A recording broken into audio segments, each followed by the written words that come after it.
শুরুতে আমরা বীরভূমের দিকে নজর রাখবো। বীরভূমে গীতা পাঠের আসর, সেখানকার ছবি দেখাচ্ছি আপনাদেরকে। বীরভূমে 5000 কণ্ঠে গীতা পাঠের আয়োজন করা হয়েছে। আজ গীতা পাঠের আয়োজন সনাতনীদের। গীতা পাঠ করতে ইতিমধ্যে সনাতনীরা সেখানে ভিড় জমাচ্ছেন। উপস্থিত রয়েছেন সাধু সন্তরা, উপস্থিত রয়েছেন কার্তিক মহারাজও। সেই ছবিও দেখতে পাচ্ছেন আপনারা। পাঠ করা হচ্ছে গীতার অষ্টাদশ অধ্যায়। হাসন বিধানসভার প্রসাদপুর হাই স্কুলে আয়োজিত হয়েছে আজকের এই গীতা পাঠের অনুষ্ঠান। মনোরঞ্জন রয়েছে এই মুহূর্তে আমাদের সঙ্গে সরাসরি। মনোরঞ্জন, ছবিটা জানতে চাইবো তোমার মাধ্যমে কি হচ্ছে এখন সেখানে।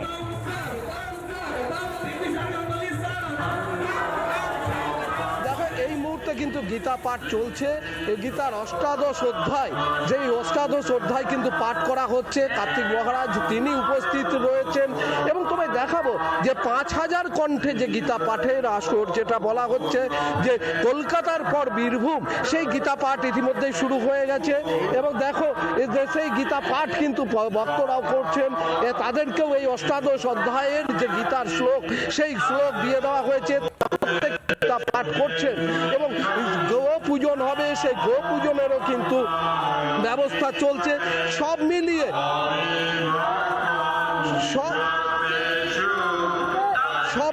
কিন্তু এই মুহূর্তে বড় আয়োজন। 5000 কণ্ঠে গীতা পাঠ হচ্ছে, প্রচুর মানুষের ভিড় এবং সেই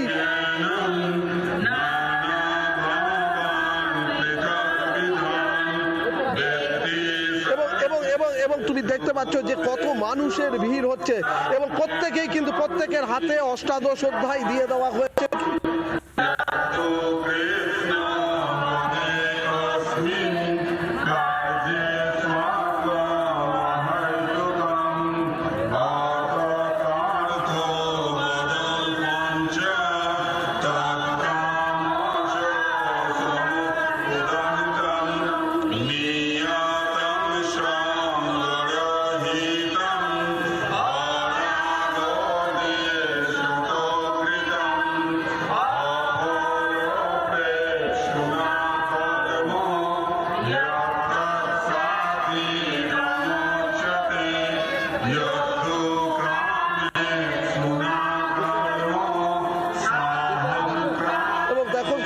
কিন্তু মহিলারা তারাও কিন্তু এই মুহূর্তে গীতা পাঠ করছেন এবং কার্তিক মহারাজ বলছিলেন যে শুধুমাত্র ঘরে বসে গীতা পাঠ নয়, গীতা পাঠ হবে ফাঁকা মাঠেও।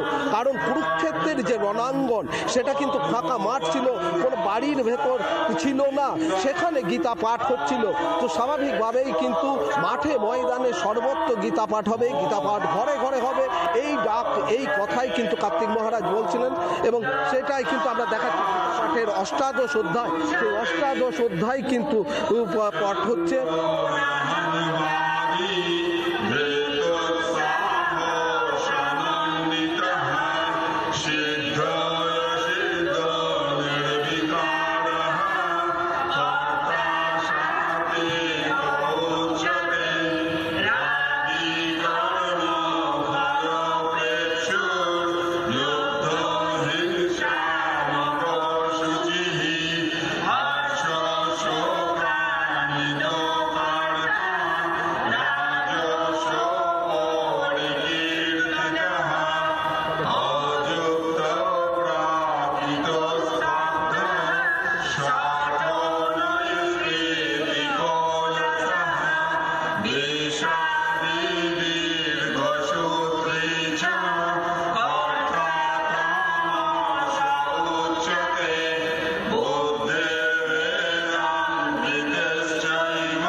সেখানে পাঠ করা হচ্ছে গীতার অষ্টাদশ অধ্যায়। যারা এসেছেন এখানে দূর দূরান্ত থেকে আজকের এই অনুষ্ঠানে তারা অংশগ্রহণ করেছেন, সেই সমস্ত ভক্তরা তারা কি জানাচ্ছেন শোনাবো আপনাদের। আজকে সনাতনী ধর্ম বিপন্ন হয়ে যাচ্ছে।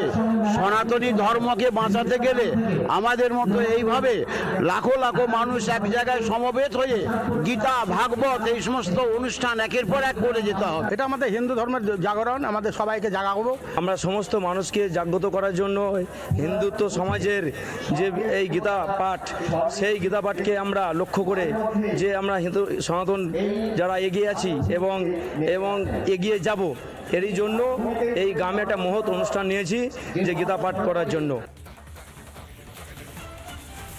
বর্তমানে গীতা সারাংশই মানুষকে উজ্জীবিত করবে, বর্তমান পরিস্থিতি বদলাতে পারে এবং তার জন্য এভাবে গীতা পাঠের আয়োজন করা হয়েছে। আপনারা সেই ছবি দেখতে পাচ্ছেন, প্রচুর ভক্তের সমাগম, দূর দূরান্ত থেকে তারা এসেছেন, পুরুষদের সঙ্গে মহিলারাও এসেছেন এবং গীতা পাঠে অংশগ্রহণ করেছেন। পাঠ করা হচ্ছে এখন গীতার অষ্টাদশ অধ্যায়। মনোরঞ্জন রয়েছেন আমাদের সঙ্গে। মনোরঞ্জন, যে এই গীতা পাঠের অনুষ্ঠান আমরা সম্প্রতি দেখেছিলাম ব্রিগেডেও হতে, এবং সেখানে এবার বীরভূমে হচ্ছে, মানুষজন তারা কি বললেন, ভক্তরা কি বললেন, কতটা উচ্ছ্বসিত এবং কতটা তারা এই বিষয়ে আগ্রহী আজকের এই গীতা পাঠ অনুষ্ঠানকে কেন্দ্র করে? দেখো, একদমই তাই যে কলকাতার ব্রিগেডের পর এই যে 5000 কণ্ঠে যে গীতা পাঠ, স্বাভাবিকভাবে মানুষ আগ্রহী, সনাতনীরা আগ্রহী। তারা বলছেন যে এই গীতা পাঠ শুধু একদিন নয়, প্রত্যেক ঘরে ঘরে আগামী দিন গীতা পাঠ হবে। আমরা কথা বলছিলাম বিভিন্ন মানুষজনের সাথে এবং তারা কিন্তু প্রত্যেকেই সেই কথাই বলছেন। এবং তুমি দেখো এই যে জায়গায়, সেখানে কিন্তু একদম প্রত্যন্ত গ্রাম, সেখানে গীতা নিয়ে হাজির হয়েছেন অনেকে। কারো কারো হাতে গীতার যে অষ্টাদশ অধ্যায়, সেই অষ্টাদশ অধ্যায়ে শ্লোক দিয়ে দেওয়া হয়েছে এবং প্রত্যেকেই কিন্তু সেই গীতা পাঠ করছেন। অর্থাৎ সব মিলিয়ে দেখো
আপনারা দেখতে পাচ্ছেন বীরভূমে গীতা পাঠের আসর। আমরা জানি যে গীতা হচ্ছে স্বয়ং ভগবান শ্রীকৃষ্ণের মুখের বাণী এবং তাই এর গুরুত্ব অপরিসীম এবং গীতার মূল বিষয়বস্তু কিন্তু জীবনের যে কোনো সংকটকালে গুরুত্বপূর্ণ।